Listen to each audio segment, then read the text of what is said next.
Kali ini kita akan membahas bagaimana cara memakai matriks dengan studi kasus yang mungkin sangat cocok ya. Kebetulan ini sedang saya kerjakan di Kotlin ya, di bahasa Kotlin,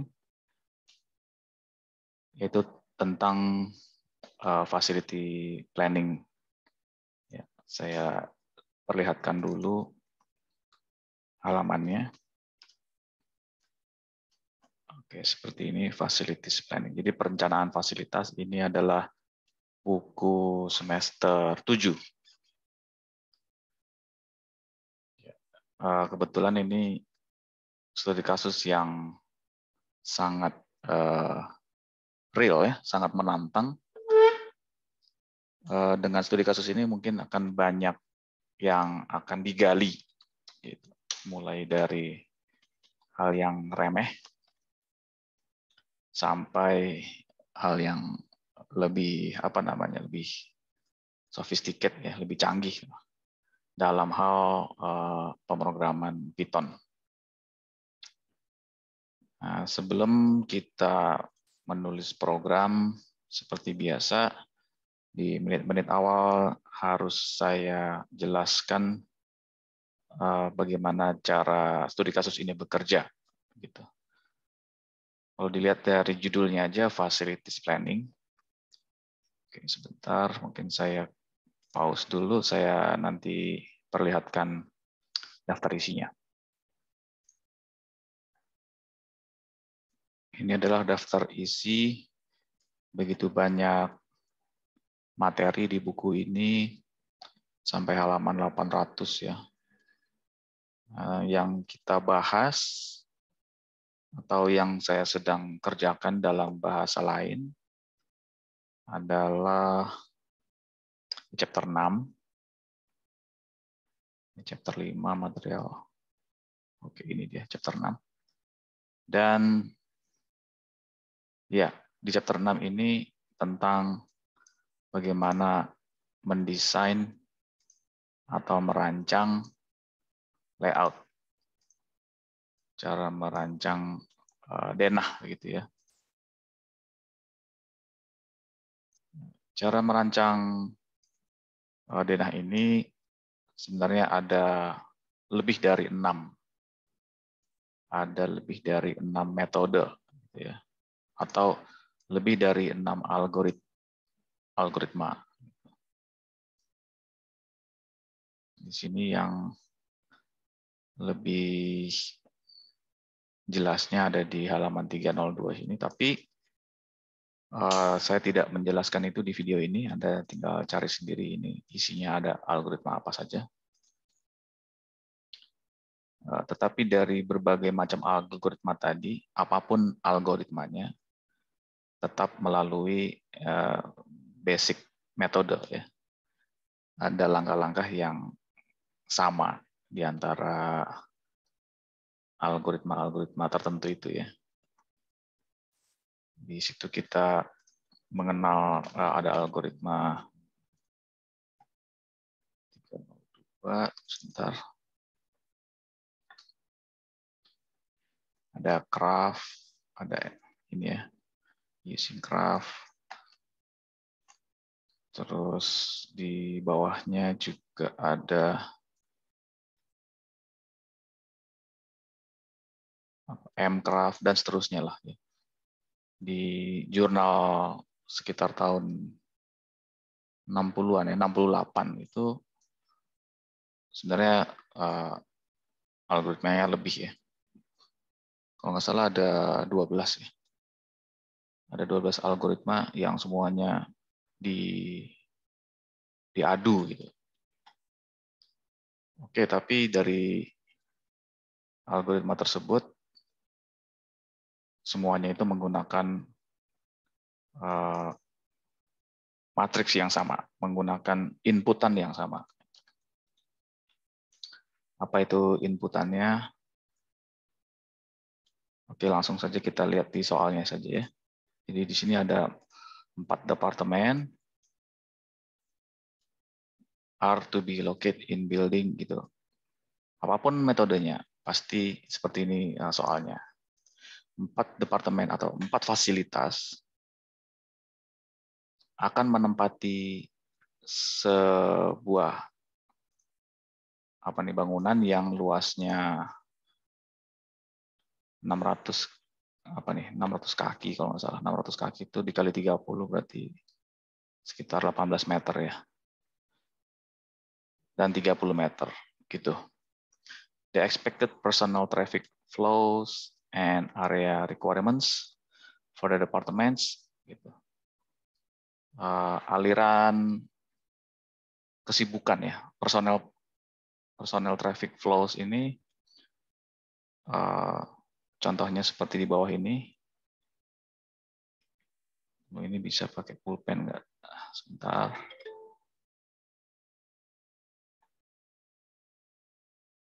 Ini aja.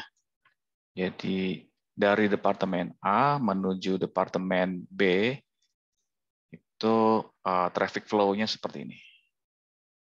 Traffic flow. Satuannya tidak ada. Satuannya bisa macam-macam, bisa saja kilogram, gitu. Atau bisa juga 250 mungkin menit ya. Tapi kurang ini. Menit itu kurang cocok ya. Maksudnya cocok tapi kurang bisa dibayangkan. Yang paling gampang itu rupiah. Mahal ya, dari A ke B itu 250, dan ini fix begitu, tidak bisa berubah. Mau dia jaraknya jauh atau dekat, tetap biayanya sekian gitu. Makanya tadi saya sebut ini 250 kg juga cukup bisa dibayangkan. Membawa barang dari A ke B itu 250, dan bagaimana dengan frekuensi? Bisa saja dia 10 kali frekuensi, atau cuma sekali frekuensi, cuma satu aja, no problem ya, no problem. Itu tidak perlu dipikirkan. Karena logikanya nanti kita mencari, sayangnya di sini tidak ada tidak ada pertanyaan atau perintah gitu. Perintahnya sih sebenarnya ini. Perintahnya ini, develop a block, tapi secara spesifik tidak ada perintah meminimumkan, tidak ada. Meminimumkan. Ya. Ini sangat standar ya. Sangat umum. Apapun FLP itu facility layout problem. Jadi masalah-masalah tentang fasilitas ya. Apapun problemnya, pada umumnya meminimumkan ini tadi ya, bukan memaksimumkan atau mendekatkan gitu ya, istilahnya, istilah yang paling gampang.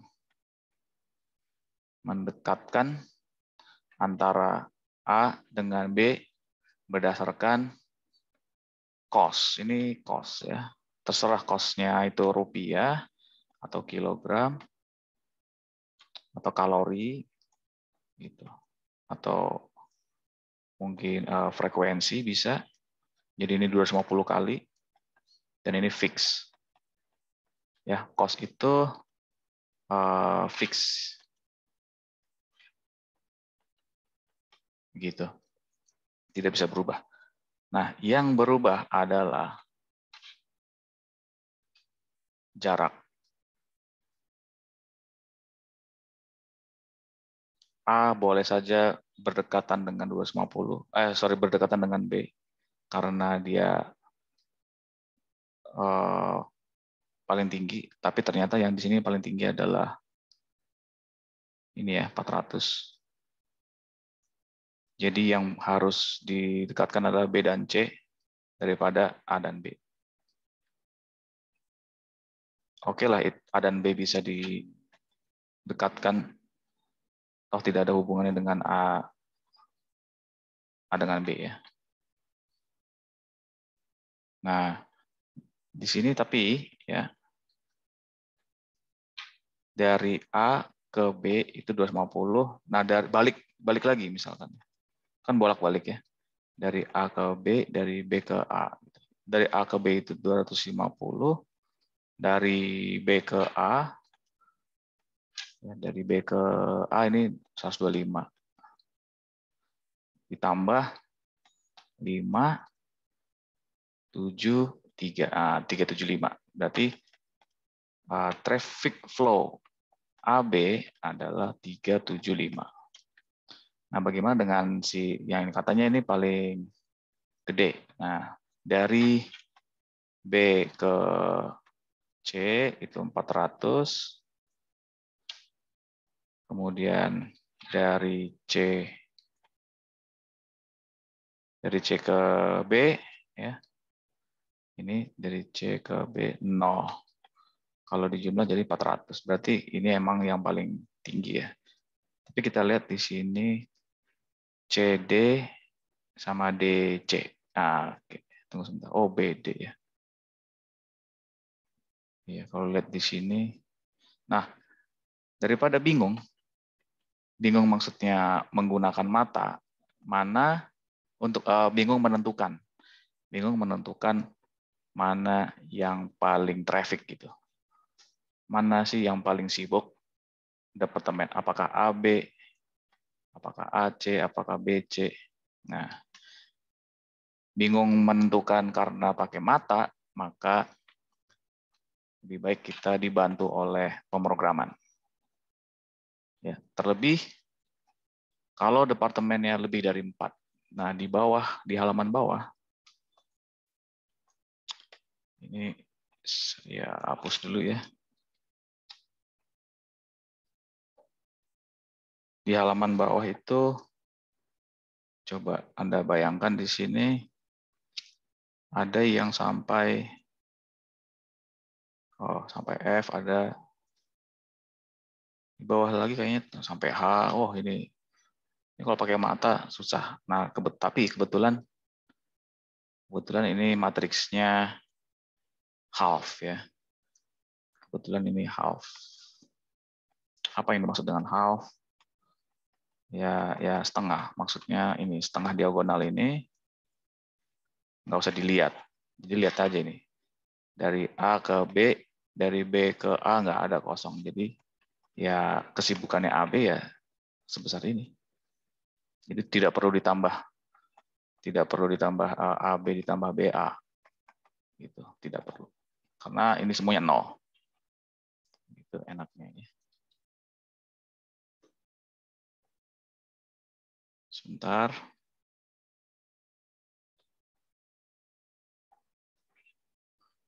Oke, di sini lebih banyak lagi, ada 10 departemen dan matriksnya full ya. Dari AC, CA nggak ada, DC ya, dari D ke C, terus C ke D, 0. Tapi ini kan membingungkan lah buat mata, makanya kita, halo, tes, oke, kita gunakan bantuan pemrograman.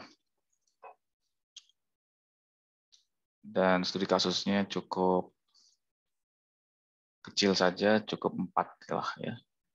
Yang penting prinsipnya kalian bisa menemukan pattern-nya gitu ya. Ini saya hapus dulu. Oke, tadi saya sudah menjelaskan bagaimana cara menentukan siapa departemen yang paling sibuk. Caranya pertama ya dijumlahkan dulu ya. Baru yang kedua disortir. Nah, ini prinsip yang paling umum di dalam FLP, Facility Layout Problem. Dijumlah dulu, kemudian disortir. Ya. Maksudnya paling umum tadi yang saya katakan, apapun metodenya, pasti ini dulu yang dikerjakan, dijumlah dulu. Nanti kalau ketemu yang paling sibuk, Baru ini ada algoritma lagi gitu ya. Nah, di hari ini kita cukup yang ini dulu ya. Terus di kemudian hari kalau kita sempat, setelah disortir baru didekatkan.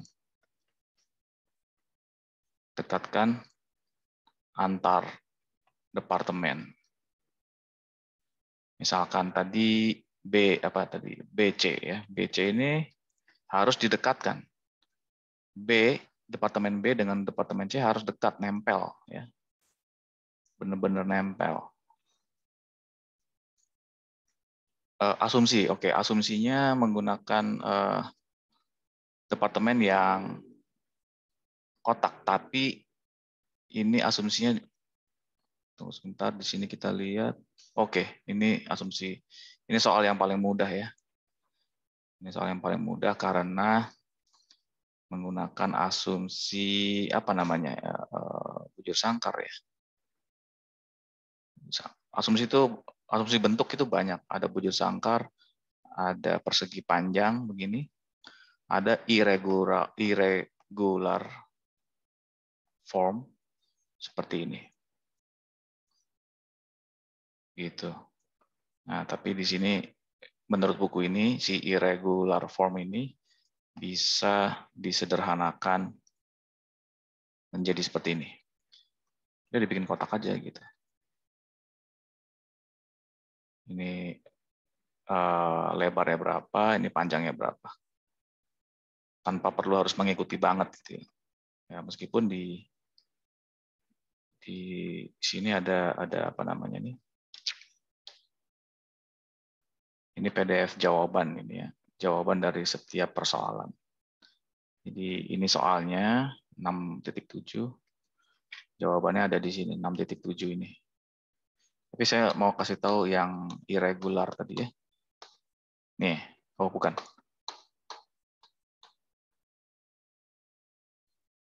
Sebentar. Oke, yang irregular itu yang huruf G.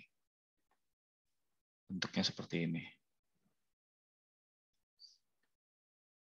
Ini benar-benar ini udah paling mentok nih ya. Dalam hal apa mentok? Dalam hal ini pemrograman. Bagaimana kita bisa bikin program yang seperti ini di mana departemennya adalah irregular gitu ceritanya. Tapi kan ini terlalu muluk-muluk ya, terlalu canggih.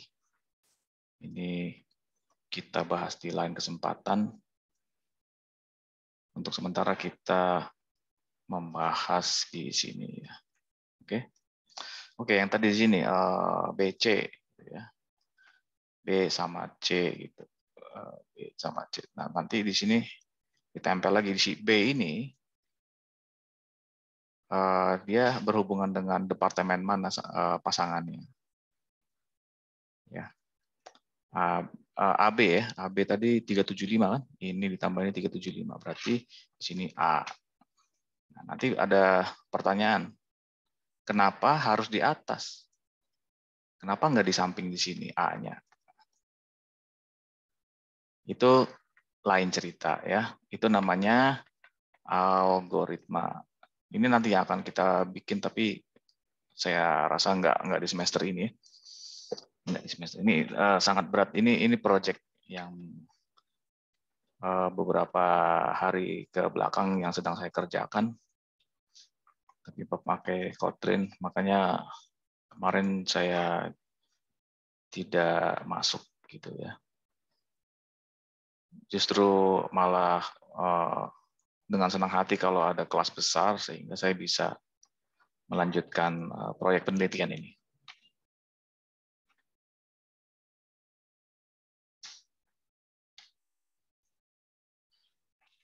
Jadi untuk sementara kita membahas tentang jumlah dulu ya. Jumlah dan sortir.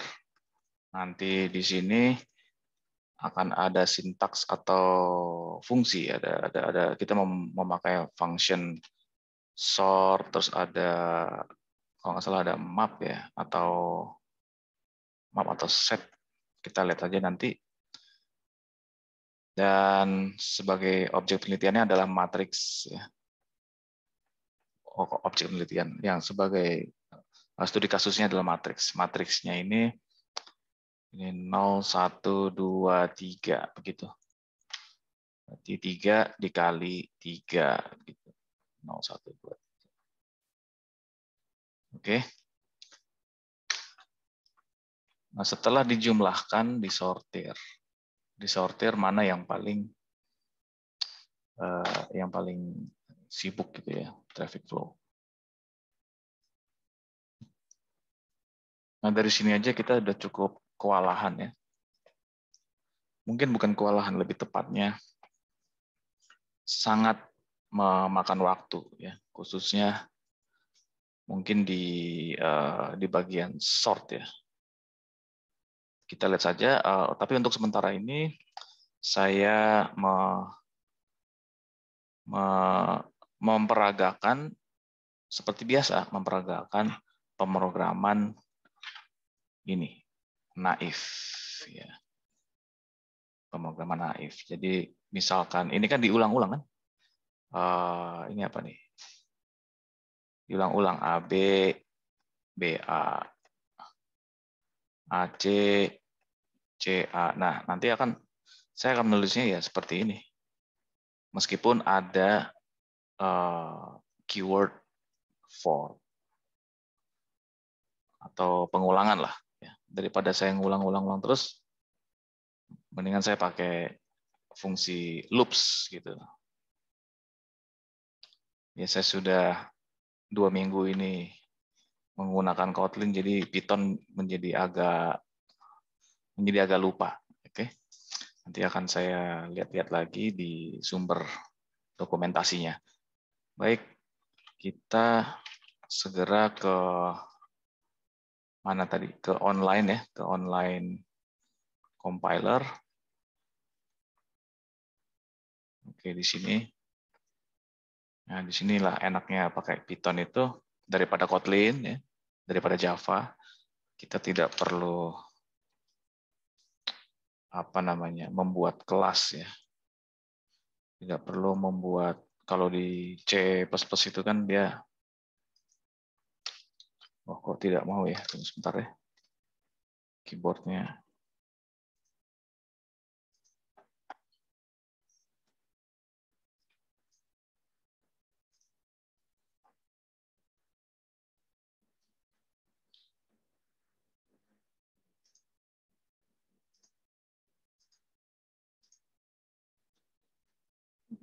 Oke, tunggu sebentar ya. Kalau dibagi 2 jadi ribet. Moga-moga terlihat di layar kalian di sini ya. Ini saya bersihin dulu ya. Ngelihatnya kurang enak. Oke, baik, di sebelah kanan sudah saya tampilkan contekan ya. Gimana caranya membuat matriks di sini. Jangan lupa di sini ada ciri-cirinya ya. Apa namanya nih? Square bracket ya istilahnya.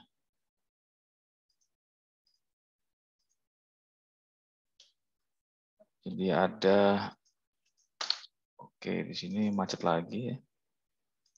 Tadi udah bisa, terus macet lagi. Anggaplah namanya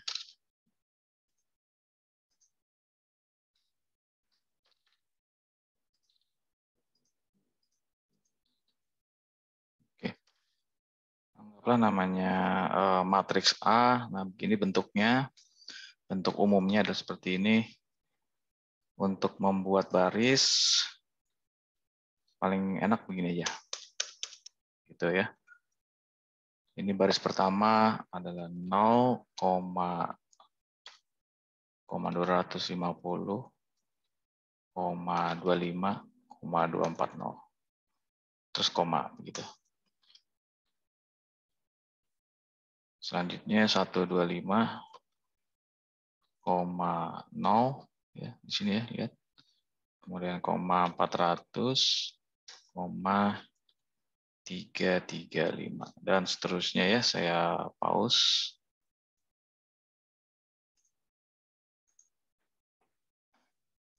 Oke, ini sudah jadi. Apakah ini error? Tinggal di run saja. Kalau tidak ada reaksi, ya berarti udah benar ya. Kalau sini saya kasih huruf K misalkan, kita run. Nah ini reaksinya ada invalid syntax. Oke, sudah tidak ada error. Dan kemudian kita akan menjumlahkan dari A ke B dan A. Nah, cara mengaksesnya gimana? Cara mengakses nilai. Di sini, ini bisa saya annotate. Oke, kita lihat di sini apa 0, 1, 2, 3 gitu. 0, 1, 2, 3 gitu ya. 0, 1, 2, 3. 0, 1, 2, 3. Dari A ke B ini adalah indeks 0 gitu ya. Indeks 01 gitu. Indeks indeks 01 ini adalah 250. Kemudian indeks dibalik aja 10 ya. 01 tunggu sebentar, ditambah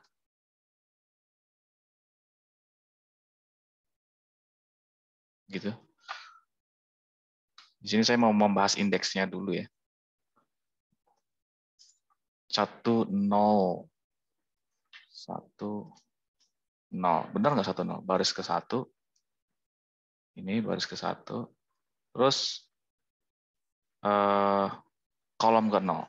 Ya, kolom ke 0. Ini kolom ke 0. 125 adalah apa? BA gitu. Ini adalah AB. Ini adalah BA. Nah, nanti ini ciri khasnya ya dibalik aja 01 10. Bagaimana dengan AC? Yang AC tunggu sebentar.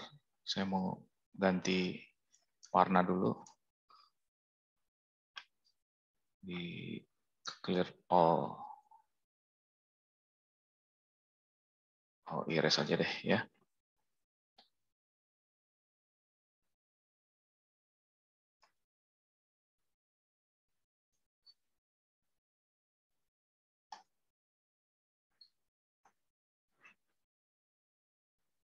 Nol satu ya. 0110. Oke. Terus yang AC itu 0.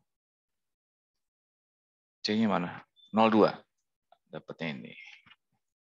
02, yang ini pasti dibalik 20. Bener nggak? 20. 20. Jatuhnya di CA. Ya kan? CA adalah 100. Paham nggak sampai sini? Bagaimana dengan AD? 03 ya. 03. Ini pasti jadi 30. Nah, di sini yang saya maksud Anda mencari pattern ya. Polanya seperti apa? Penjumlahan diagonal ya namanya. Ya.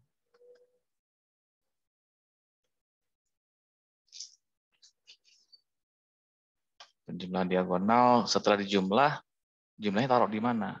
Nah, kalau lihat di halaman yang ada di bawah ya, 6 titik berapa tadi itu ya? Apa namanya yang half diagonal ya? Half matrix ya. Itu taruhnya di atas. Jadi 125 ditambah 250 ya. Taruhnya ya di atas. Jadi berapa? 375. Nah, tapi ini nantilah ya. Yang penting ini dulu. Gimana caranya nih untuk ditulis ke sini? Gitu. Oke. Seperti yang tadi saya bilang, saya menggunakan program Naif. What you see is what you write. Apa yang Anda lihat barusan, algoritmanya, itulah yang akan ditulis. Nah, bagaimana cara mengakses nilai si misalkan tadi A, B, A 125 ya. Gimana caranya mengakses nilai di sini sama nilai di sini? Kita lihat. Oke, ini kalau ini cara kalau ini bukan mengakses, ini caranya kalau ini output ya. Output will be gitu ya, output. Cara mengaksesnya di sini. Menulisnya begini, menulisnya. A indeks ke 1. A indeks 0 dan indeks minus 1. Nah, minus 1 itu last element. Elemen terakhir dari baris pertama adalah 12. Oh, kenapa nggak 0? Kenapa nggak 19? Kenapa 12? Karena ini 0. Ya. 0 itu adanya di mana? 0 adanya di sini. 0, 1, 2. Berarti ini baris pertama. Kalau ini elemen terakhir, minus 1. Oke. Cara penulisannya seperti ini. Baik, kita coba A indeks. AB tadi berapa ya? 01 ya? 01 ditambah 10. Begitu. Terus ditaruh di mana? Coba kalau ini saya run aja, error nggak? Nggak error. Dia ini cuma menjumlahkan saja, tetapi komputer tidak menaruh di memori. Ini hanya adanya di registernya saja. Selesai di register udah. Tapi tidak ditaruh di memori. Nah, untuk ditaruh di memori, taruhlah misalkan apa namanya ya, jangan total ya, sub ya, sub total sama dengan seperti ini. Kita run, oke, tidak ada error. Nah, sekarang sub total berapa gitu? Print sub, daripada ini mendingan di sini aja langsung ya, print. Nah, kenapa nih? Print subtotal, oh nggak boleh ya. Nggak boleh seperti itu. Oke lah, ya kita pakai pemrograman Naif aja biar cepet ya. Biar kalian cepet ngerti. Yang penting algoritmanya dulu deh. Kalau sintaksnya nanti, jadi di sini print subtotal.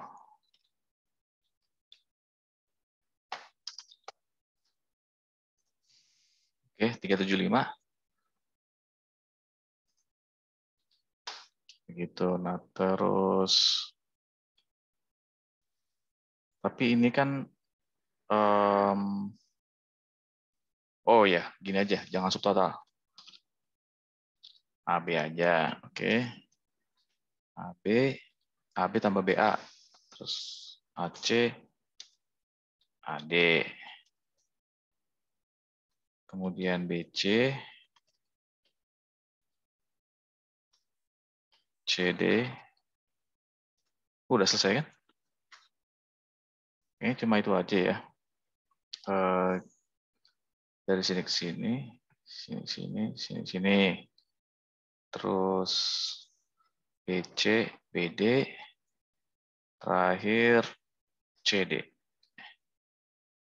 3 tambah 3, ada 6. Wagapatma. Oh, BC, BD. BD-nya belum ya.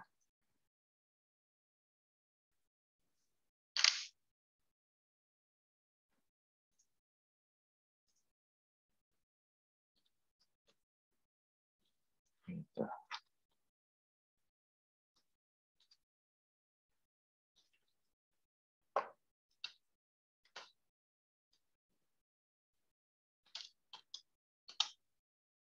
Di sini A ya. Oh, di sini A terus berarti ya. A, A, gitu.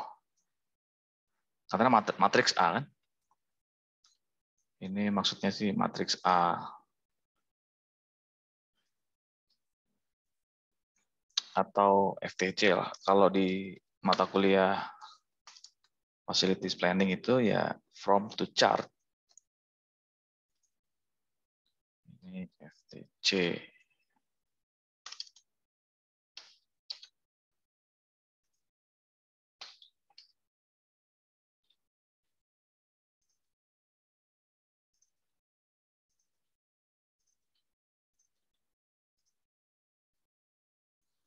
Kemudian ini di copy aja. Gitu. Kalau A itu pasti 0 gitu. B itu 1. Ini juga 1. Ini 3 ya.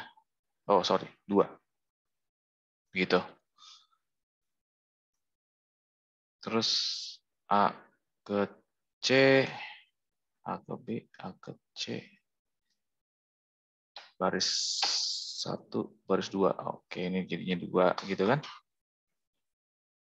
Jadi kita fokusnya yang sisi sebelah kiri aja. Kita fokus di sini saja. Yang ini tinggal dibalik. Tinggal dibalik gitu.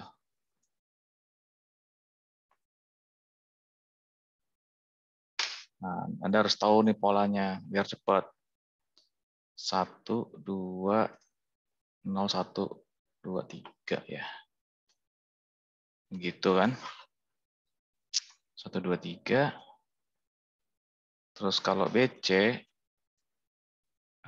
C itu 2 ya. Jadi ini dikurang 1. 2, 2, ini 3. Ya kan? Coba supaya diingat kembali supaya nggak lupa, supaya nggak bingung, supaya yakin lah ya. Coba yang sini 2, 3 sama 1, 2 ya. 2, 3 baris kedua, kolom ketiga. Apa nih? C, D. Benar, CD. Terus yang ini apa nih? 1, 1, 2 itu adalah BD. 0, 1, oke. B, 0, 1, 2, 3. Nah, 0, 1, 2, 3 harusnya BD itu 1, 3. Kenapa ini 1, 2? Oh, ini salah nih ya. Ini harusnya lain ya. Gitu. Kita harus akurat pengerjaannya ya. Harus akurat karena di sini ada jawabannya. Kita cocokkan nanti sama jawabannya, begitu maksudnya. Pusing ya kalau di ini terus. Coba 80.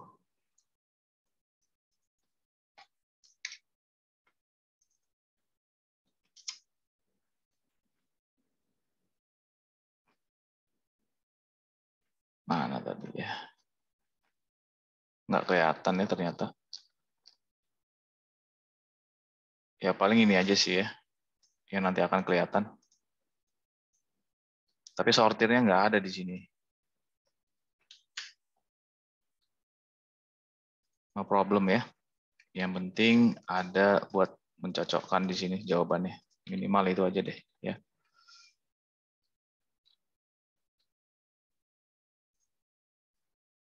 Oke, print. Oh, tunggu sebentar. Ini harus dibalik ya. Nah, ini jadinya 1, 2, 3. 1, 2, ini 2, 3, 3 gitu ya. 2, 3, 3, 1, 1, 2 gitu. Dibalik aja. Kemudian print. Oh, belum ya. Belum di print ini AB ditambah AC ditambah AD ditambah BC ditambah BD ditambah CD. Semuanya ini ditaruh di total. Salah ya? Buat apa ditaruh di total? Salah ya? Jadi langsung aja print gitu. Print AB AC AD BC BD BC BD CD. Nah, kalau kayak begini susah ya, dia harus ada. Oke, seperti ini. Ada spasinya.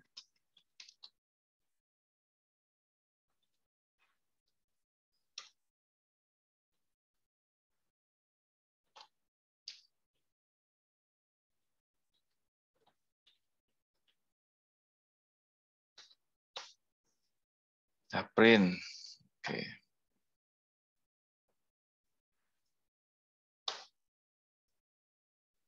Tiga 375 125, coba lihat jawabannya.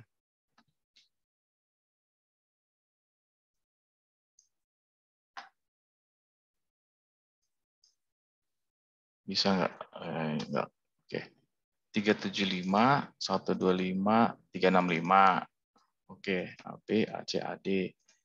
Ini mendingan taruh di bawah ya, jadi biar lihatnya enak.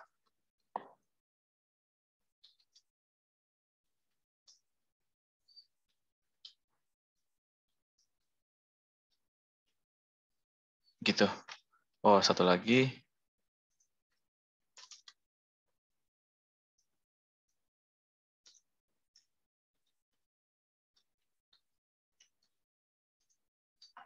Tiga 375 125 365 ini benar.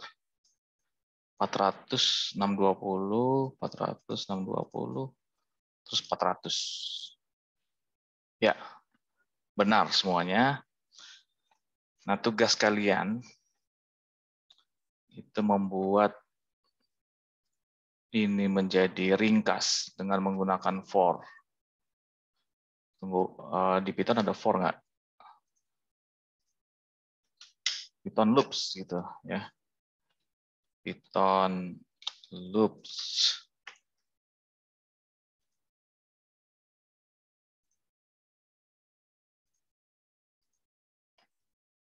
Tidak perlu, oh ada nih for ya. For x in fruit. Oke. Hampir sama dengan Kotlin ya. Di Kotlin itu dia pakainya apa namanya ini? Nih ada nah begitu. Kalau Kotlin seperti itu. Ada parentesis, titik duanya nggak ada. Kemudian dikasih, nah begitu.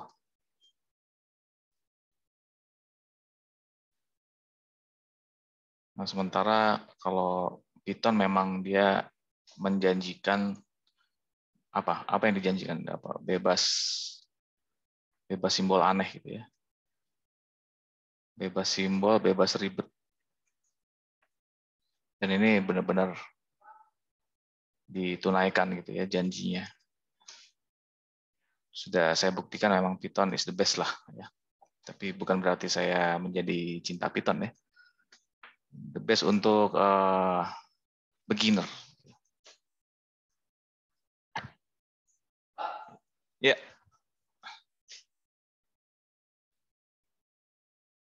Oke, for X in fruit, terus nanti ada for X lagi. Tapi saya kasih gini aja deh, ya, yang paling gampang. Saya tidak ingin hanya sekedar main suruh-suruh aja, tapi tetap saya kasih petunjuk bagaimana caranya ini menjadi pemrograman yang elegan, gitu ya, bukan pemrograman naif, gitu. Nah, ini caranya for i. Oh, ini sama aja saya kasih ini ya, sama aja saya kasih jawaban nanti. Dan ini saya menggunakan gayanya Kotlin atau gayanya C++, pakai apa namanya nih, parentesis ya. Pokoknya ini ada for dalam for. Ya. Intinya itu. Kemudian ada lagi coba Anda bayangkan ini I, ini J, ini J, ini I, begitu. Ya, tinggal dibalik ya, tinggal dibalik aja. Jadi nanti di sini ada for I in apa, terus nanti ada for lagi. For J in apa? Yang dikerjakan adalah apa tuh? FTC, tinggal dibalik aja hurufnya nih seperti ini. IJJI gitu.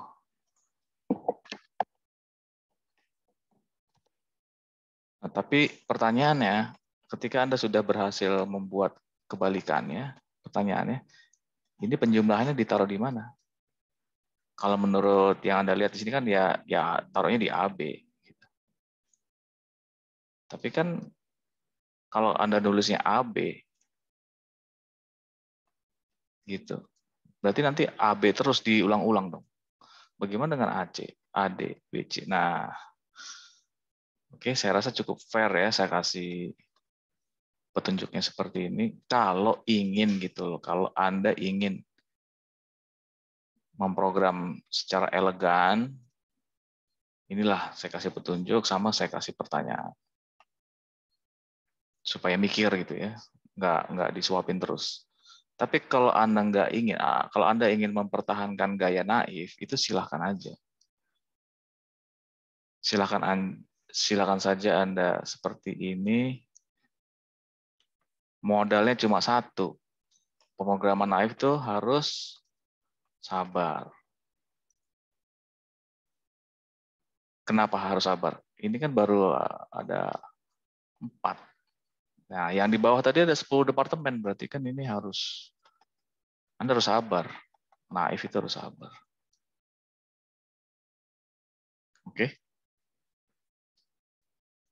Nah, sekarang sortir ya. Saya pause dulu.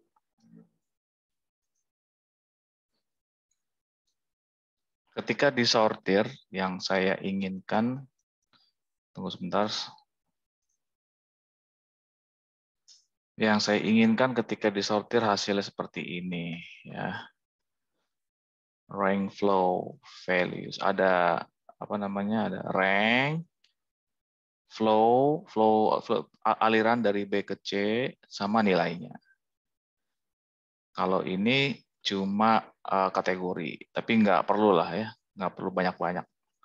Ini nggak usah dilihat. Maksudnya A itu kategori penting. Kalau yang nggak penting, nggak penting tuh ini huruf O itu tidak penting. Artinya ini mau dijauhin juga terserah. Apalagi ini mau dari ujung kiri sama ujung kanan dijauhin nggak apa-apa karena kan nggak ada kerugian, nggak ada cost, tidak memakan biaya. Sementara ini ini perlu ya, ini D sama F ini perlu didekatkan, tetapi jangan sampai mengorbankan yang ini gitu. Ketika ini didekatkan, yang ini malah si BC malah jauh gitu. Gara-gara terlalu mementingkan DF. Lebih baik gimana? DF lah yang dikorbankan. Biarin aja D dan F itu departemennya jauh. Gitu. Biarin aja 100 meter gitu. Daripada ini yang 100 meter. Kalau ini 100 meter kan gini kan. 96.000. Atau jangan deh 10 meter lah, 10 meter. Kalau ini 10 meter berarti 960. Daripada ini yang dijadiin 10 meter kan. Gitu. Ya, kalau 100 meter ya tinggal tambahin 2. Jadinya 1.800.000 biayanya. Itu prinsip dari facilities planning ya. Yaitu mendekatkan antar fasilitas itu didekatkan. Intinya cuma itu aja sebenarnya. Itu kan facilities ya. Dan prinsip-prinsip itu ya sama dengan pergudangan. Sama nanti cara-cara seperti ini bisa dipakai di dalam pergudangan. Di gudang itu ada produk ya, produk A, produk B, produk C, produk C, D, E. Nah, produk-produk ini apakah didekatkan, produk A didekatkan dengan E atau A dengan D, itu tergantung dari tingkat laku. Mana yang paling laku, mana yang paling nggak laku. Kalau yang nggak laku, taruh di belakang aja gitu. Kalau yang laku banget, taruh di depan pintu. Prinsipnya gitu, sama. Prinsipnya sama, yang berbeda hanya penerapannya di studi kasusnya. Oke, kita kembali lagi ke sini, ke Python. Jadi kita bikin pemrograman yang nanti hasilnya itu seperti ini. Jadi nggak cuma angka doang gitu ya, nggak cuma angka doang. Mungkin di dalam bayangan kalian, oh ini berarti nanti yang keluar adalah 620, 400, 400, 375, 365, 125. Nah pertanyaannya 620 ini miliknya siapa? Nah, miliknya siapa? Ini lain soal ya, karena ini soalnya sampai 6 ya. Ini 6 departemen kalau nggak salah ini. Sementara ini kan cuma ada 4 ya. 1, 2, 3, 4. Cuma ada 4. Gitu ya. 620 ini milik flow-nya siapa? Saya juga nggak mau ke atas, nggak mau ngelihat ini. Pusing saya. Nyari-nyari. Jadi kita menggunakan fungsi yang ada di Python dengan bantuan sama ya. Intinya sih collection juga sih. Collection di Java, collection di Kotlin, collection di Python. Ini ada data gitu ya, ada data. Ini nilainya, ini judulnya gitu. Dan ini berpasangan. Oke, kita lihat ya. Kita lihat di Python, bukan Python loop ya. Setahu saya ingat saya Python map barangkali ya. Python map atau Python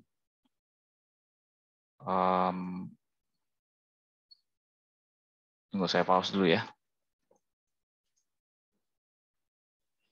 Oke, di sini kata kuncinya ada di sini ya.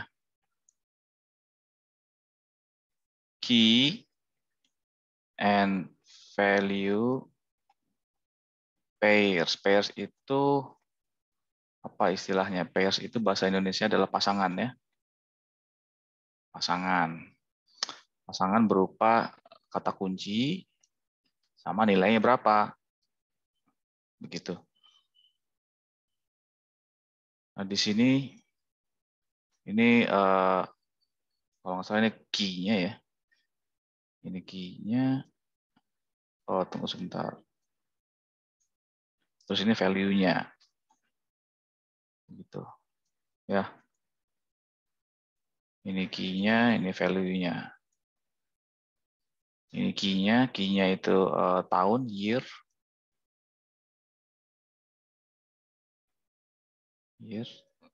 value-nya 1964. Ya, kita pakai apa namanya di bawah nih, apa ciri-cirinya tuh di situ?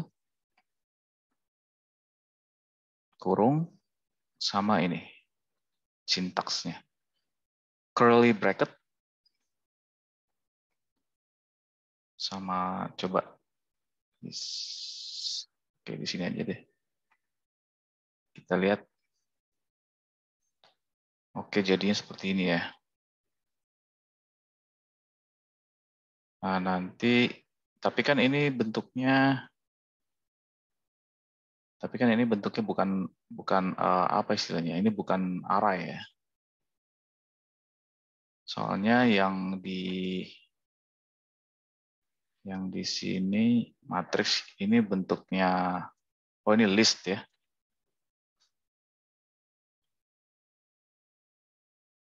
Ini namanya Python list gitu.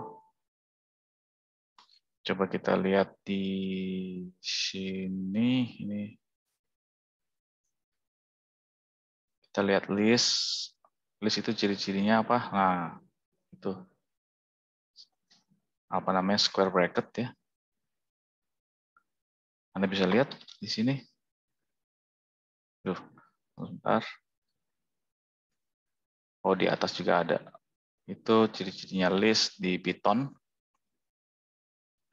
Square bracket, terus koma, koma. Sementara kalau dictionary,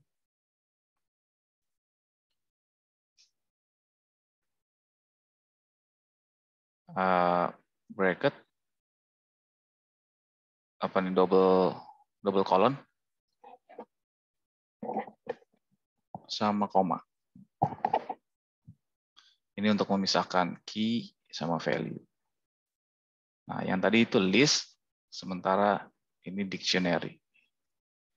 Bagaimana caranya merubah atau kita harus ke sini dulu. Nanti kita akan menggunakan apa namanya sort ya.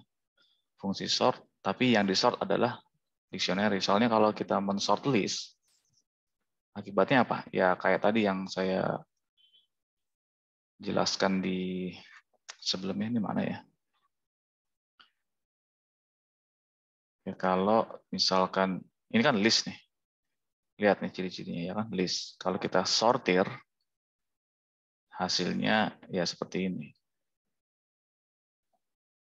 Nah, gimana caranya supaya ini berpasangan? Ini apa nih? Misalkan ya. Ini 620 ini miliknya siapa ya? Tunggu sebentar. A, B ya di sini A, B, B, A, A, B, B, A. Oh, terakhir ya. BD. Oke, BD. Gimana caranya supaya BD? Supaya keluarnya seperti ini. Gimana caranya keluarnya seperti ini? Setelah ini, misalkan CD ya. CD 400. Yang ini BC kalau nggak salah ya. BC 400. Dan seterusnya. Ini jawaban yang ditunggu-tunggu ini. Nah, agar bisa seperti ini, si hasilnya ini dimasukkan ke dalam apa istilahnya ya, kumpulan data collection ya, collection atau kumpulan data yang bentuknya adalah dictionaries. Oke. Apa sih dictionaries itu yang tadi ya, yang ada di sini? Oke, ini dia dictionaries.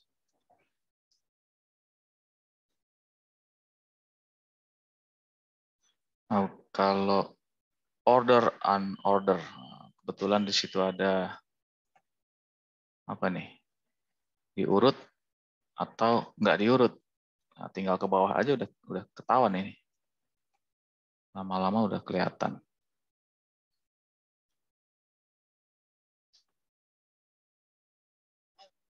Dictionaries are changeable, meaning that we can change. Ya, kita bisa dirubah-rubah. Add, remove item.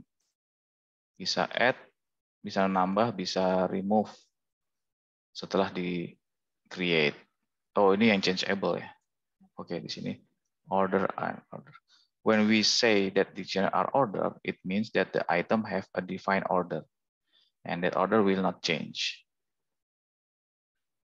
Will not change. Unorder means that the item does not have the definite. You cannot refer to an item. Wah, ini bahaya ini ya. You cannot refer to an item by using an index. Padahal kita butuh juga indeksnya di sini ya.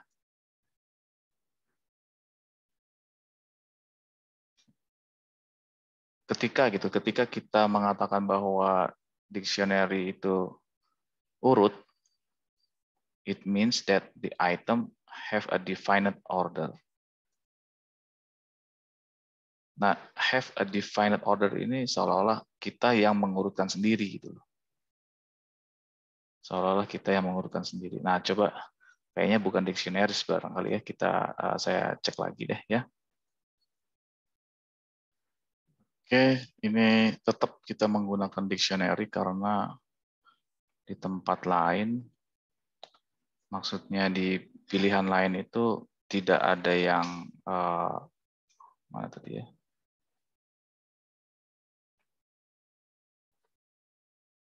Yang kita butuhkan adalah ini kan, key and value. Sementara set itu bukan key value, ini bukan key value, ini juga bukan key value, bukan pasangan itu ya, pasangan data, bukan pasangan data. Yang ini list bukan. Satu-satunya pasangan data tuh ini, ya. Key value. Nah, oleh karena itu kita tetap pakai ini. Dan ada metode untuk mensortir tapi agak panjang ya. Sortirnya ada di sini. Anda lihat saya tunjukkan dulu sebentar. Oke, ini pasangannya ini ya, 5 dan 4. Jadi key-nya adalah 5. Value-nya adalah 4. Sort the dictionary based on values.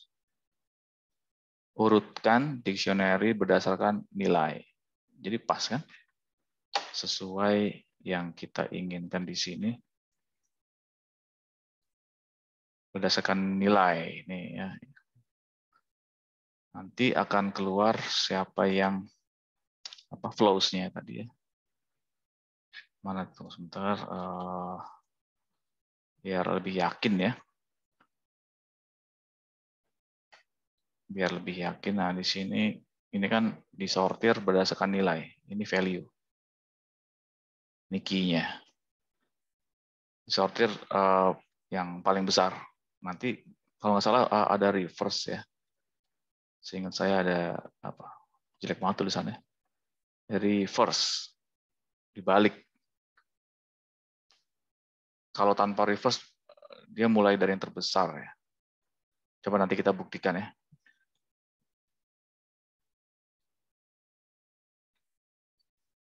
Oke, caranya gimana? Oke. Cara untuk mensortir di sini, tetapi kan sebelum kita mensortir kita harus pindah dulu gitu loh. Itu tadi ya. Kita pindahin dulu. Tadi yang saya katakan list, ini kan list. Ini semua kan list. Kita convert kemana? Ke dictionaries. Oke. Convert dulu. Oke, saya menemukan bagaimana cara mengconvert ya using dua list. Jadi kita harus membuat listnya dulu. Oke. Oke, ini listnya kita harus bikin list ini dulu ya. Susah juga kalau gini caranya. Tapi ya sudah, tetap kita pakai apa namanya, pemrograman naif ya. Misalkan ini key, nah, listnya adalah AB. Tunggu sebentar, ini harusnya pakai kayak gitu ya. AB, koma AC, tapi oh ya benar, ya benar. Agak panjang nih ya. Saya tulis dulu, nanti saya lanjutkan ya. Saya pause dulu. Oke, di sini saya sudah membuat list key. List key-nya cukup melelahkan ya, apalagi kalau fasilitasnya dari A sampai J. Ini cukup melelahkan. Oleh karena itu, ya naif ya, pemrograman naif itu kan butuh kesabaran. Nah, karena saya tidak sabar, saya kasih apa namanya, hint ya, hint. Saya kasih kisi-kisi lah. Gimana caranya supaya kalau fasilitasnya ada 10, ya di proyek yang beberapa hari yang lalu saya kerjakan, saya menggunakan 14 fasilitas. Dan saya tidak mungkin ya. Saya menulis ini sampai panjang gitu ya, naif banget gitu. Nah, caranya adalah Anda membuat suatu list ya, misalkan list fasilitas, saya ketik aja ya, saya kasih kisi-kisi tapi tidak full, daripada Anda menulis seperti ini ya. Gini, fasilitas A, kalau ini mau nggak mau ya, A,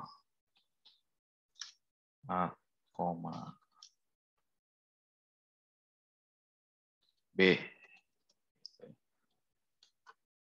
Coba saya pause dulu deh ya. Ya sementara segini aja dulu lah ya. Nah, bagaimana caranya membuat huruf AB itu ya, AB, AC, AD. Nah, ini harus menggunakan apa namanya, concatenation ini ya. Ini string, ini juga string, terus stringnya itu digabung, X ditambah Y. Jadinya digabung ya. Python is awesome. Print X, Y, Z. Jadi ini Python is awesome. Tapi jangan lupa ini dikasih spasi supaya nggak dempet gitu. Nah, dengan cara ini cukup menggunakan plus aja, operator plus, add ya. Cukup seperti itu saja untuk bisa menggabungkan dua string. Nah, sementara stringnya, tunggu di sini ada cara lain nggak ya? Ini juga pakainya ini pakainya itu, ya cuma itu aja. Kalau di Kotlin banyak soalnya, nggak harus pakai ini, ada banyak lah pokoknya. Lebih dari satu kalau di Kotlin. Nah, di sini gimana caranya? Jadi si fasilitas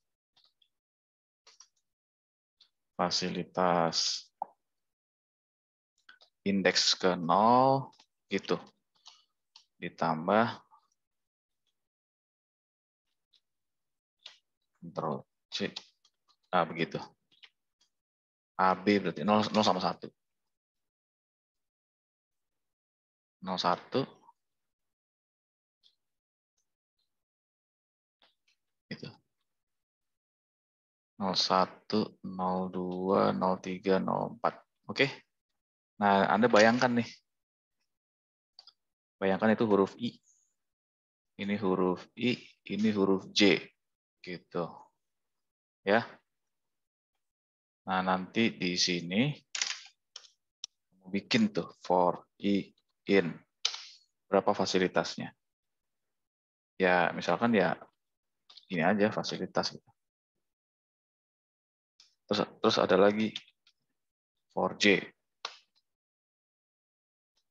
in fasilitas. Ya. Ini bukannya saya kasih kisi tapi malah saya kerjain sendiri gitu ya. Print I plus J. Gitu. Tapi print ln aja lah ya, biar bisa ngelihat di bawahnya. Print ln bisa nggak sih sebenarnya? Saya jadi lupa.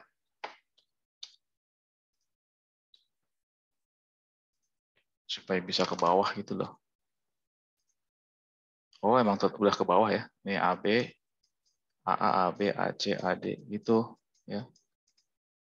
Tapi kan ini jangan dari 0, bener AA. Yang ini yang jangan dari, ini bisa nggak begini ya. J plus 1, J plus 1, begitu.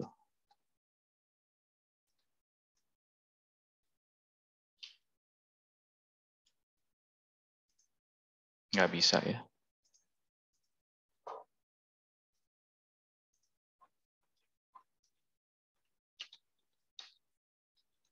Atau J plus 1 gitu.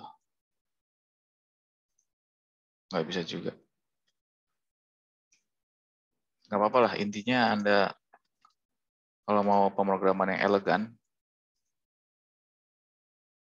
Anda bisa dapatkan ini secara cepat daripada Anda harus membuatkan ini ya, A, B ini dimasukin ke dictionary. Atau dimasukkan ke dalam list. List apa? List ini ya, list key. Ini saya sedang membahas bagaimana cara membuat ini dengan cepat, ya, khususnya kalau mungkin kalau di atas berapa ya? Di atas 8 fasilitas lah. Kalau di atas 8 fasilitas ya ini saya rasa cukup melelahkan gitu. Butuh kesabaran.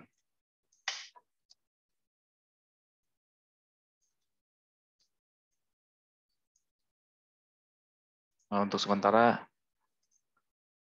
seperti ini aja. Kita lanjut ke bagaimana cara membuat dictionaries. Ini ya. Using to list. Jadi list yang ini sudah saya buat, tinggal yang list yang ini. Nah, list itu ada di bawah ya. Coba saya run dulu deh.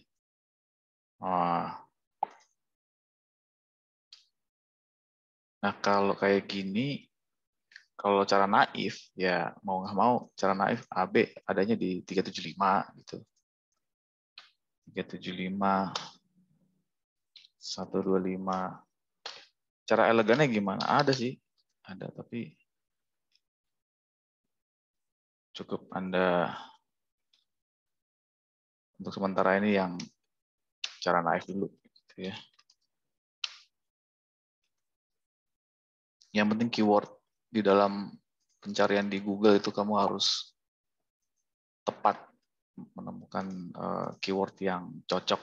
Seperti contohnya tadi saya gimana sih caranya bikin dictionaries gitu. Karena di sini kan tahu-tahu udah ada. Ini kan sudah given dari si penulis web ini. Nah, gimana caranya membuat dictionaries yang kosong dan nanti diisi? Nah, itulah keywordnya. Tadi apa keywordnya?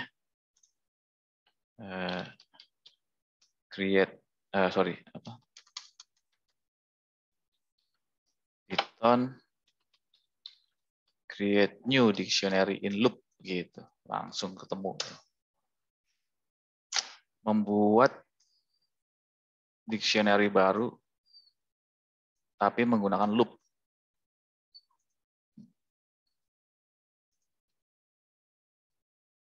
Gitu ya, dapatnya seperti ini. Menggunakan dua list, nah listnya ini sama listnya ini nanti digabung dengan loop. Ini loopnya. Ya. Terus ini sudah key-nya udah ketemu. Dihapus dulu karena ini cuma memperagakan ya tadi. Bagaimana cara mengcombine dua string menjadi satu.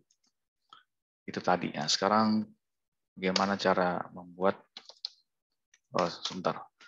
Ini dua listnya sudah ketemu. Terus ya, ini dua listnya sudah ketemu. Kemudian for i, variable i in range len key. Len itu panjangnya si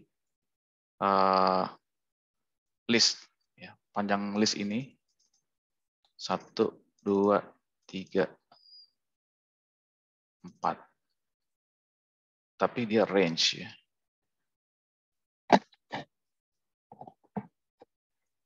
Coba kita tulis ini dulu, nanti tinggal di print i-nya. Itu nanti keluarannya seperti apa. Ini key print.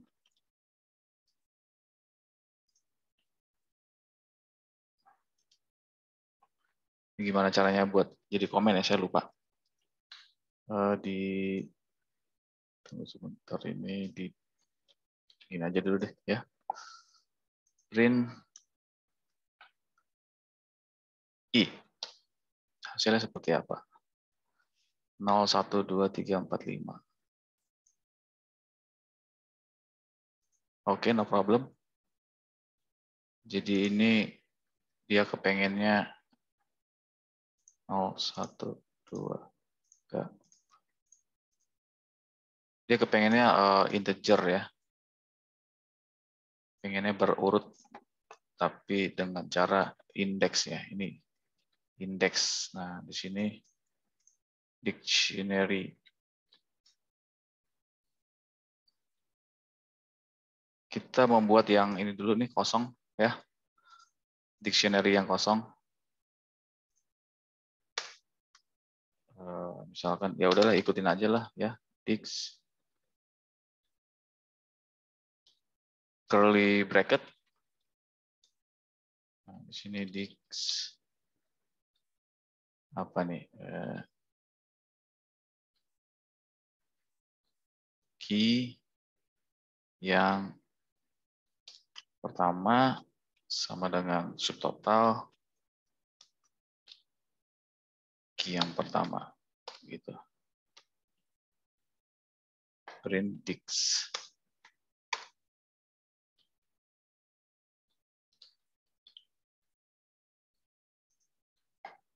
Oke, dapat ya.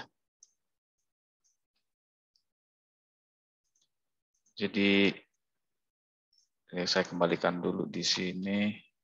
Nah,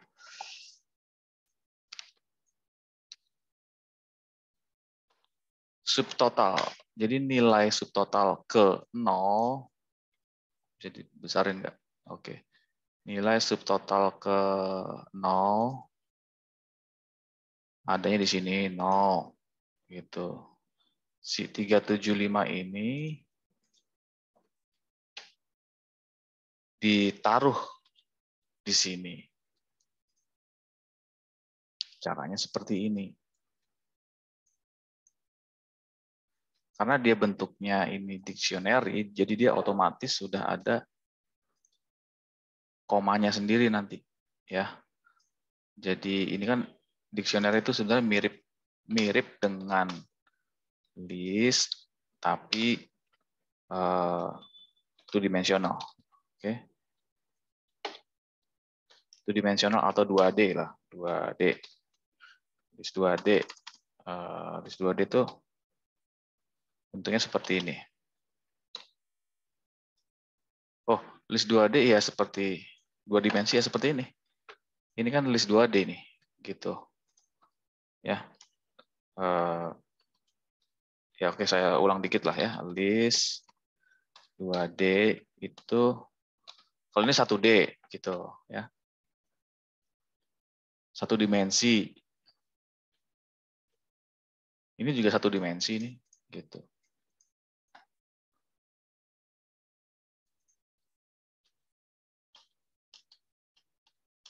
Gitu ya. Satu dimensi. Nah, kalau di dalamnya ada begini lagi,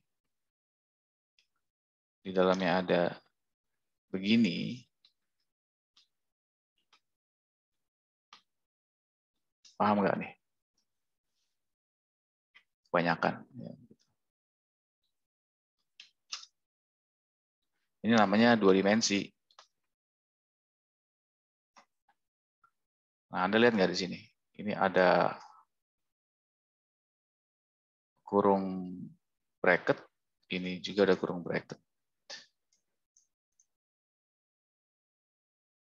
Gitu. Jadi artinya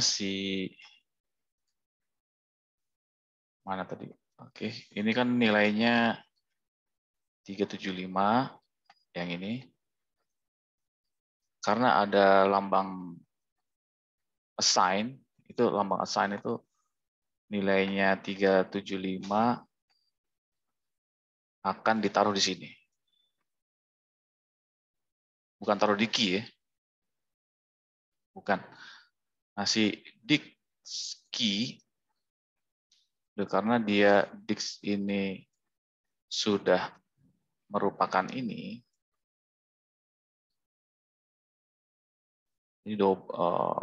dia double ya. Dia bisa menerima bentukan seperti ini. Jadi ini ibaratnya seperti gini. AB, 375 gitu. AC, 125.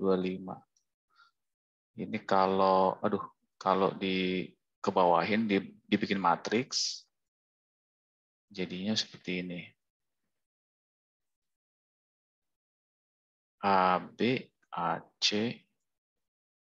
gitu. 125. Nah, mirip kan dengan yang ini?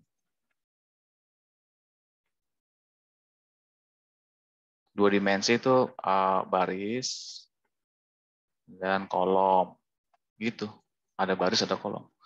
Ini kan barisnya nih. Ini baris, baris, baris, baris. Terus ini kolom, kolom, kolom, kolom. Sama ya.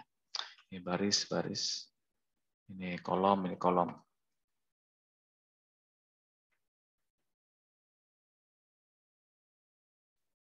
Kenapa kok ini bisa begini? Karena dia nulisnya seperti ini tadi.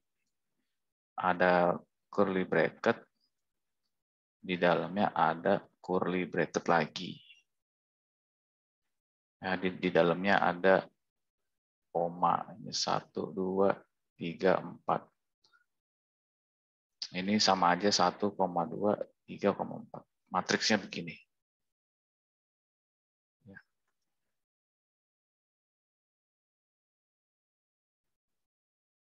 Gitu. Jadi pair ya, dipasangkan gitu. Si 375 itu dipasangkan dengan si key yang pertama, lalu dia masuk ke Dix. Kebetulan si Dix ini adalah dictionary. Hasilnya seperti ini. Apakah ini berakhir? Belum.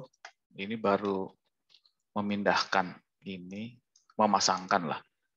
Memasangkan hasil subtotal dengan key. Lanjut ya ke sini. Kemudian sort. Nah, sortnya di sini. Ini udah dapat ya. Udah dapat. Jadinya di sini nih.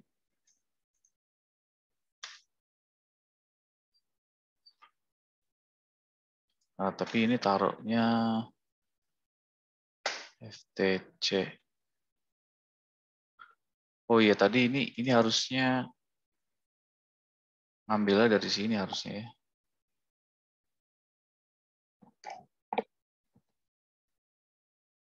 Tapi nggak apa-apa lah, ini untuk pemrograman naif. Ini lebih cocoknya kalau masuk ke Ctrl X. Ini dihapus aja ya, gitu.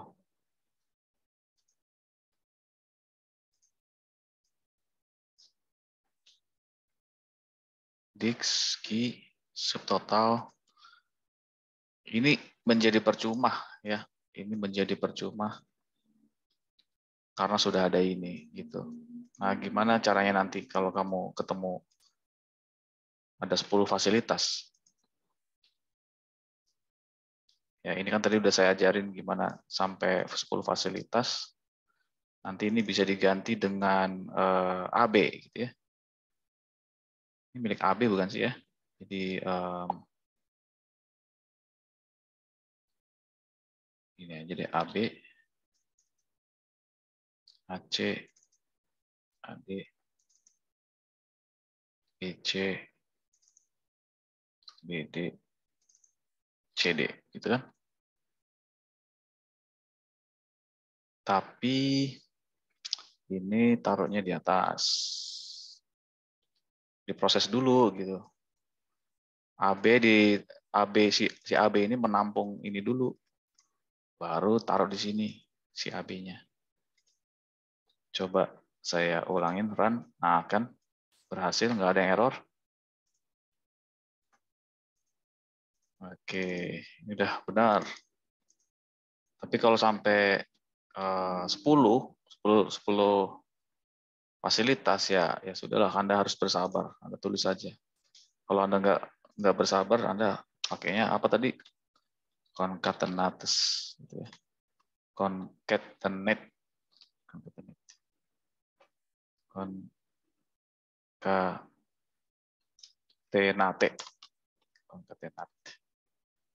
Yang tadi for di dalam for. Oke.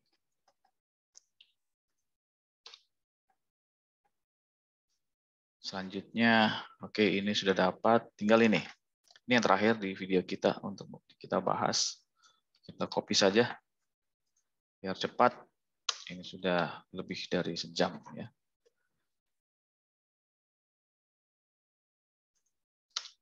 Tinggal oke, ini ada suatu variabel yang mana variabel ini akan menampung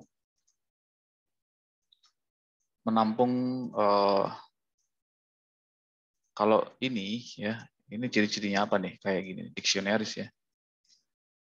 Coba di sini ada dictionaries, ada set, tuple, sama list. Bagaimana set?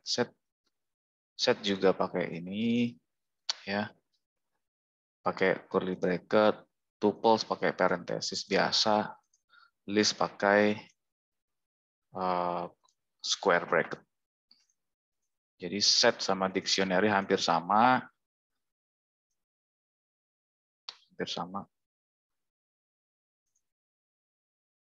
Cuma perbedaannya kalau dictionaries dia harus ada ini.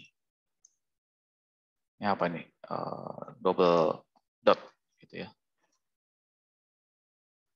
Oke, cara seperti ini dia akan menampung si key value for key. Ya, key-nya udah ada.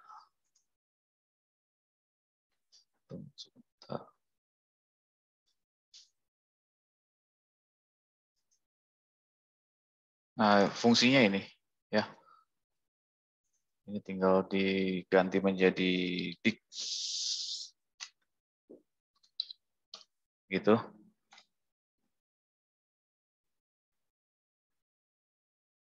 Value in sort.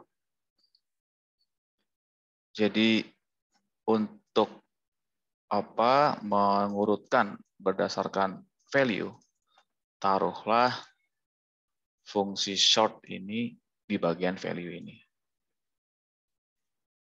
Ya. Tunggu, Anda coba lihat di sini ada 3 bagian. Ada 3 koma ya. 1 2, oke, 3.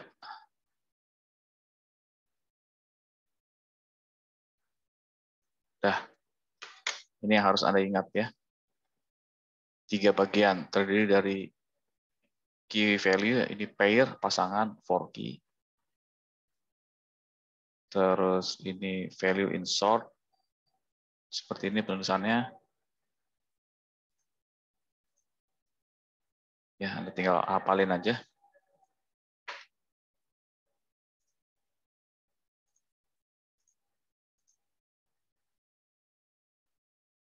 Key lambda item. Coba.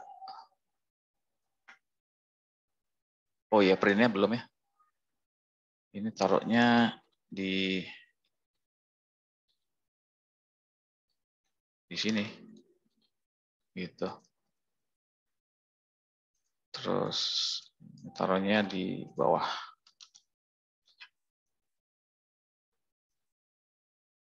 Oh, print sorted ya. Ctrl C.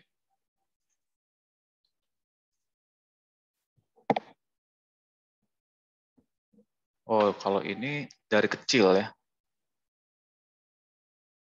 Dari kecil. Nah, gimana caranya supaya dari besar? Nah, gimana tuh caranya? Coba kita nyontek dulu sebentar. Oke, ini yang beberapa menit lalu saya menjelaskan tentang reverse ya. Reverse itu dibalik. Jadi di sini tinggal dibalik saja. Sorted ticks item key lambda. Kemudian di sini tunggu sebentar. Oke, ini koma. Reverse true. Jadi tadi di beberapa menit yang lalu saya bilang kalau nggak di reverse, ya kalau nggak di reverse, dia dari besar ke kecil defaultnya. Oh ternyata malah dari kecil ke besar, makanya reverse-nya harus dijalankan. Di reverse itu ya dibalik 620 dulu. Oke, terus ini kan ada 3 bagian ya. Nah, 3 bagian itu di sini yang tadi. Tunggu sebentar tadi. Ini saya dapat dari si programis juga. Gini ya. 3 bagian yang tadi ini reverse, ada key-nya, non, sama iterable. Iterable itu mana yang akan diulang-ulang.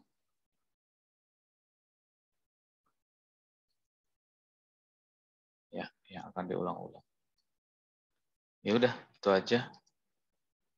Kita lihat apakah berhasil. Oke, true is not defined. Mungkin harus pakai begini. Oh, hurufnya harus besar ya. Oke, di sini huruf besar. Dan dapat ya. Ya mirip-mirip lah jawabannya. Mirip-mirip jawabannya dengan si ini. Perbedaannya kalau yang sebelah sini, sebelah kiri ini vertikal. Sementara kalau yang ini dia horizontal. Gimana caranya supaya bisa vertikal? Waduh, ini semakin panjang. Itu hanya penampilan saja ya. Yang penting ini dulu ya, yang kalian pelajari.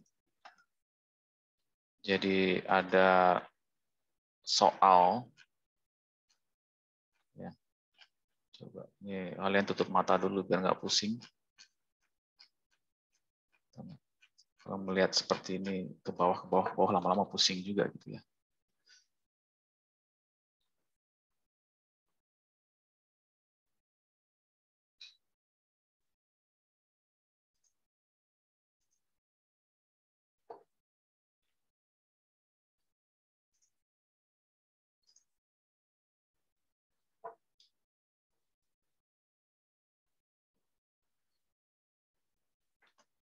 Yang banyak tadi di mana tuh ya? Kalau ada soal yang banyak seperti ini sampai 10 departemen. Nah, saya rasa pemrograman ini cukup membantu ya. Membantu supaya mata kalian nggak meleset gitu ya, terlalu banyak sel yang diperhatikan. Lebih baik seperti ini. Nanti akan dapat seperti ini. Nah, di video selanjutnya, setelah disortir, nah si BD ini, tunggu sebentar, nih, ada namanya area luasan. Wah, nanti si pemrograman ini akan menggambar untuk mendekatkan B dengan D. Nah, B dengan D ini luasnya sekian, panjang kali lebarnya nggak ada, pokoknya luasnya sekian, terserah. Nah, dengan asumsi yang paling gampang adalah bujur sangkar. Ini berbentuk bujur sangkar, ini berbentuk bujur sangkar. Ini halaman, ini soal nomor 622. Jawabannya kita lihat di sini 622. Wah, ini benar-benar memusingkan ya. Nah, ini jawabannya. 10 departemen. Jawabannya seperti ini. Nah, di sini tidak ada menempati luas tanahnya, tidak ada ya. Sehingga bentuknya ya irregular ya. Bebas terserah. Tapi bukan itu yang ingin saya tekankan di sini, itu cuma pandangan ke depan saja. Apa yang akan dilakukan seorang teknik industri adalah seperti ini, tapi kalau menemui data yang banyak, big data, maka pemrograman ini tidak terelakkan. Anda harus mampu, ya, Anda harus mampu menggunakan teknologi informasi. Oke, saya rasa videonya ini sudah tercapai targetnya, yaitu tentang menjumlahkan. Ini menjumlahkan, kemudian sortirnya ada di sini. Nah, kalau sempat, kita akan membuat ini menjadi vertikal. Minimal itu dulu lah ya. Gimana cara buat vertikal, baru kita membuat grafik. Ya. Kalau sempat, grafik di dalam Python. Gimana caranya bikin grafik? Khususnya yang itu tadi ya, luas fasilitas. Gitu. Terus ada lagi nih, namanya hitbox. Bagaimana untuk menentukan bahwa ini saling bertabrakan. Gunanya apa? Kenapa kita belajar hitbox kalau ada waktu? Tadi gunanya untuk ini. Untuk memastikan apakah A ini bertabrakan dengan G. Kalau bertabrakan ya cukup tempel di sini. Kalau kita nggak bisa pemrograman ya maksudnya salah pemrograman, bisa jadi dia malah lewat begini ya. Malah kelewat. Terus ini juga malah kelewat, misalkan. Dan itu tidak valid ya. Usulan yang tidak valid, masa I dengan B, I, B, dan F itu bertabrakan. Makanya perlu ada algoritma hitbox. Oke, untuk sementara sekian dulu materi hari ini. Kita akan ketemu di video selanjutnya. Terima kasih sudah bersabar menyimak dan mohon maaf apabila ada kata-kata yang kurang berkenan. Oke, terima kasih.